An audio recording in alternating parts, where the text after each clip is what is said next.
Hello and welcome back to another review video. In this video we're going to be looking at the brand new Accurascale dual voltage class 92 electric locomotive that has just been released. And the subject of our review is going to be 92003 Beethoven. So let's have a look. Without further ado, let's get into this excellent looking package that we've got from Accurascale. So as I said, the box is pretty sturdy, it's pretty big, but it's also pretty heavy. So I can't wait to get in this and have a look. Taking the lid off the box, you're presented, it is very sturdy cardboard, that's not going anywhere soon. Nice thick foam inners, and we're met with, first of all, a lot of paperwork. So let's have a look at this. Please read before operating your model for the first time. Please take care and packaging. It's general instructions for unpacking and maintenance of your loco. Oh, there is a extensive expanded parts list for the loco.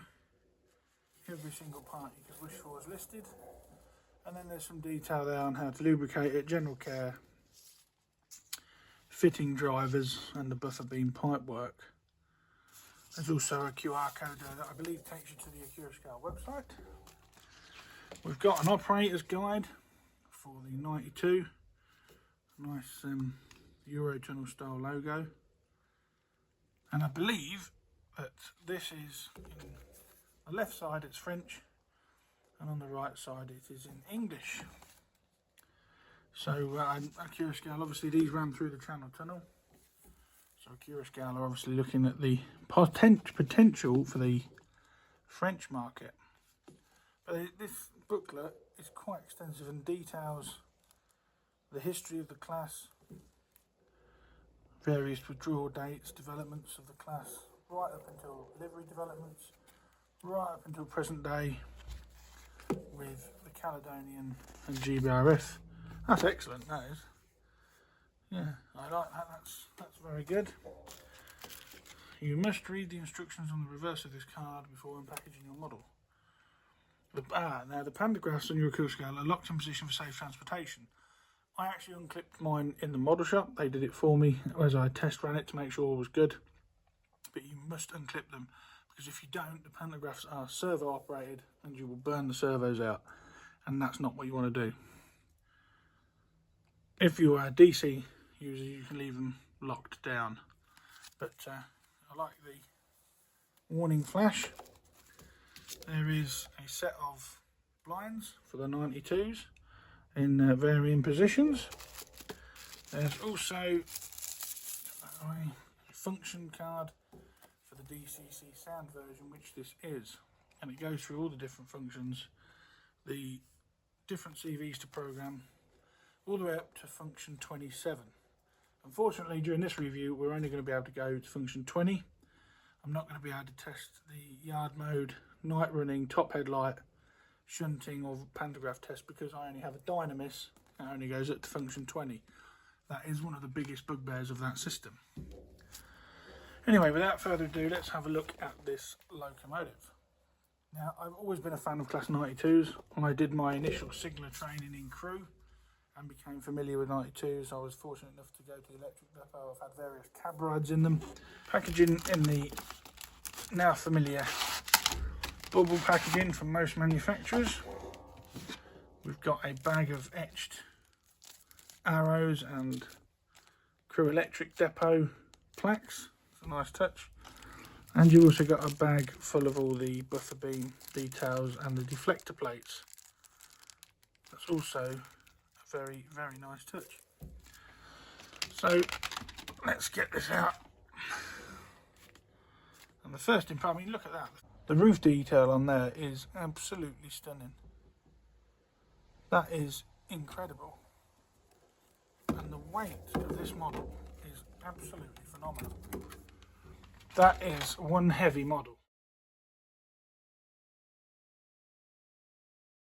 So let's have a look down here at Beethoven, and the first impressions, I mean, that is stunning. There's no other word for it. That is absolutely stunning. You can see the sheer amount of detail that has gone into this model. I mean, the pipe work on the bogies, when the camera focuses, the various instructions, the livery application is crisp. I mean, look at it around the yellows and the blues, even the cantrail line in there. This is incredible. Go at it from the other side now. For those of you who don't like doing the pipes, a lot of them are already pre-fitted, and as you can see there, the NEM coupling is also fitted. You've got a brush builder's plate, and then onto the roof. Well, that is just a work of art. All the insulators, wiring runs are all present. The grills, I mean, these grills are very fine, and there you have your 2 servo operated pantographs. The all important face of the model, the light lenses, everything, it just looks spot on. I mean, you got your windscreen wipers there, and there is cab detail, but unfortunately in this lighting you won't be able to see it, but you will be when I run it on DCC very shortly. Look, the fine etched grills on this side. What an absolutely stunning model. 92s are one of my favourite locos behind the older types like 20s and 40s, but like I said, doing my signalling training in crew, I became quite familiar with them and the noise they made, and they also run through my place of work regular. They used to run on steel trains, and now they run on diverted sleeper trains on the East Coast. And this model is just phenomenal. To show how good this model actually stands up, I'm going to be looking at this Modern Locomotives Illustrated, and this picture in particular, with all the cable runs on the bogies. If you compare that image there, and I will put that image in the corner of the video shortly, to the bogies on the real thing, I mean, it's flawless.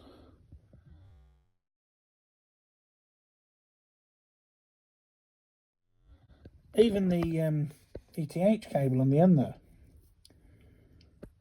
the detail on this model is, I'm flabbergasted. It is brilliant. So yeah, I haven't, the only one thing I would say, and it is probably being nitpicky, is down here on the real models there is quite a you can see it there, there's like a seam line where the cowl goes underneath the headlights. That does seem to be missing on the model, although from this viewing angle it doesn't detract, and possibly moulding that on would have ended up making it too deep. But other than that, it is absolutely flawless. That's all I can say. And it's stunning. And it's two-tone grey with European blue roof, or RFD blue roof. There's not really a lot else I can say other than let's get it on the track and test out the sounds and see its running capabilities on the layout.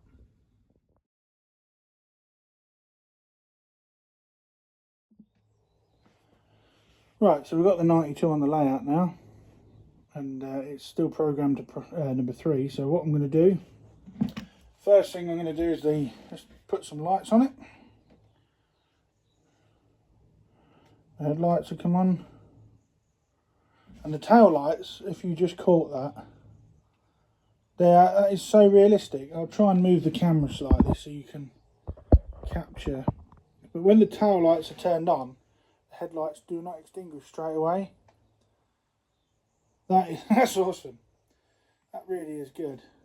Right, so we're going to press function 1, and I'll go through the various functions that I can. You'll see the pantographs raise and lower, Due to the sound nature, you might not be able to hear me speaking, so I'm going to be quiet now and just run through the functions, and then we'll get some shots of her running around the layout. There's the pantograph going up.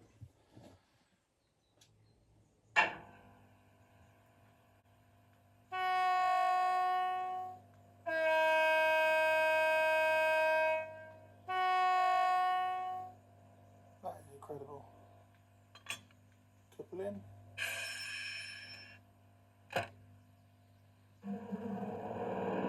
Compressors.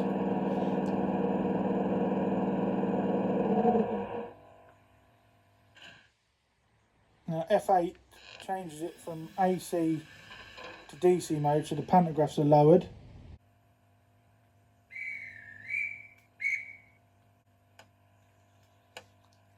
Spirex valves.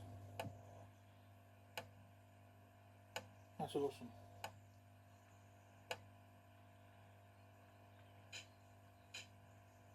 So you've got cab lights there. Now what I'll do is I'll just move the camera. As I said, you can see the fully detailed cab interior. There's warning notices on the walls, there's driver's seats, and if I just extinguish that, you can see that the dashboard has illuminated as well. This loco's got everything you could possibly need. So let's change direction. And here we go, we've given it notch 1 of power.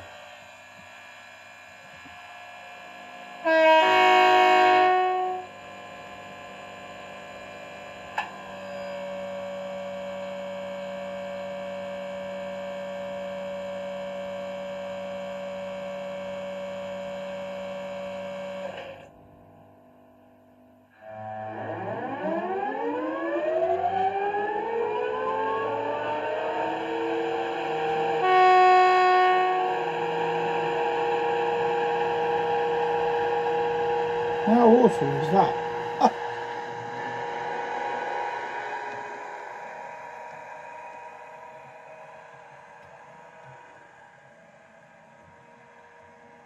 Now I've stopped that and it's still going. I've changed direction. This loco really is one you have to drive. You can't just stop it and start it like you can some other DCC sound locos. This loco really does need driving properly.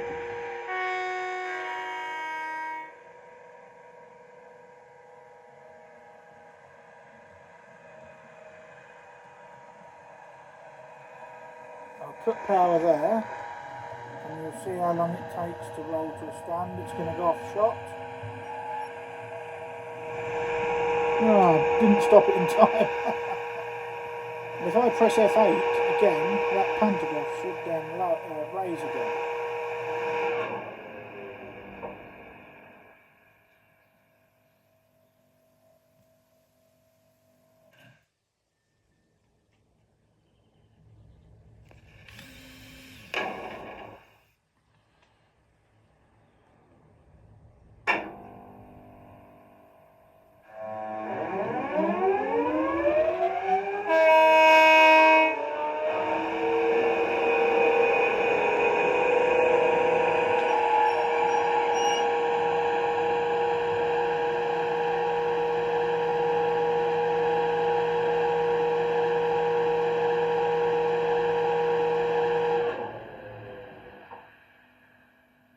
One thing I will say is that with these DCC sound locos, there's a built-in stay alive capacitors as well as the sound and lock sound decoders all built in. But that is super smooth. So let's oh, it's gone back into DC mode now, as I don't want the pantographs to be lost under my various tunnels. Something else worth mentioning is the duration of the stay alive capacitors I mentioned earlier. So at the moment the layout's live, you can hear the loco humming away there, and what I'm going to do now is I'm going to press the stop button on my dynamis. So it'll be upside down, but you can see there I've pressed stop, so all of the power is off, there's no LEDs on, and there you go. So that lasted a good 3 or 4 seconds. So any dirty track or uneven track or interfrog points, this loco is going to tackle with ease. So let's give it a spin now, and we'll see it running along the seawall and around the layout, and then we're going to do a haulage test. So let's get it going.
So this is notch 1 of the 92 crawling along, but what makes this even more incredible is the train it's hauling. It has got 6 Mark 1 coaches, 22 Redland PGA hoppers from Hornby and 20 Hornby MGR hoppers for a train that stretches halfway around my layout. I daren't put any more wagons on as it's at risk of derailing due to the weight of it. But this 92 is handling the entire consist with ease. It has got the pulling power of almost a real 92. It just adds to how incredible this model actually is.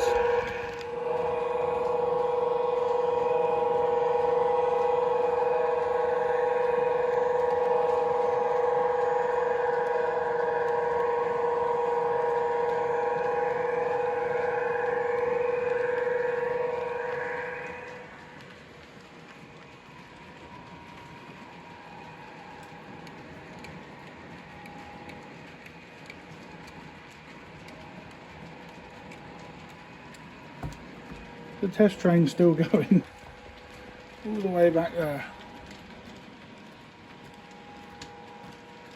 You've got all those wagons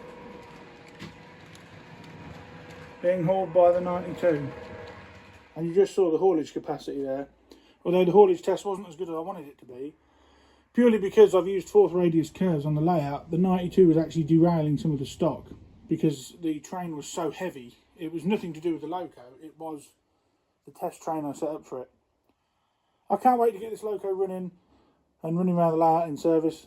It is phenomenal. That's the only word for it. It is absolutely phenomenal. It is a stunning loco. It's a loco class of mine that's a bit of a bias because I do like the 92s. But yeah, what a fantastic model that really is.